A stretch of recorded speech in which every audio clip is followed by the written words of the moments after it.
Ebina lo itunga lo eleleba Amunokina Ajaikina Soroti Senior Secondary School kesi aponi ilipi Amunokina iswamaete ebiasara George William Okoit nges Apollo ikitno Atukonokin kana boykin kos na raina sodit ni karalo kwanyo mit bonebe ibuni ai nyikokin ai woro unu yesi abuni rai boyini kin kata na ai sisia e ponelo gaone se business ai managing akai topolor ai boykin kosi e rai anwai tam ai jaikin sa misikin ebiasara ichie kotomakalu iswamaete ebiasara kesi ineritos kesi da siborne polon noi Atumunak kanote so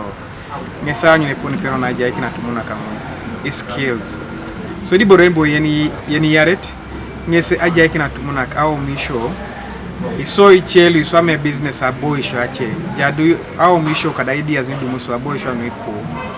kosa nyako na ideas munai oreni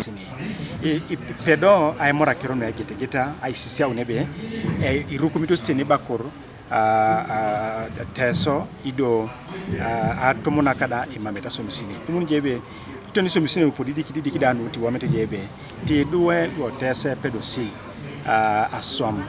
idumuni jebe ipulo me pedoritos Isaac Otim Ediopet Atumunak lu Ajaikina airiamununa ngesi kobu ilip auriak arautlu echamakinete idwe kech ajaut toma airiamun kanat kana be achama kisidwe apak abunen oboro kantalu nare jakiro no puni shishaunijo anwage are business jipon sholi pulo ze shishaun babiduma kinji kapuna liko ejaone loan yana so me business abiduma kinijo borbas be financial inclusion da imuno nani Papa Iteso Paul Sande Emolot Ogolo kwape epeyonolo angosibib neda kobu ilepia Iteso around lu imorikina kotoma obiasara. So you see how paying for this program, invest. Now we invested America. So or never Kataka come there so. Lola Piona Dali, Apollos, Amunokina, so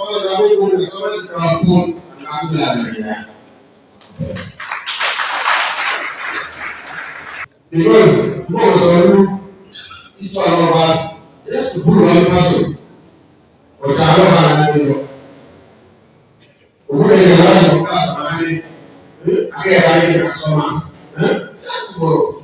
Kanuka TV East Habat Paul Eyoku Koibuga Soroti.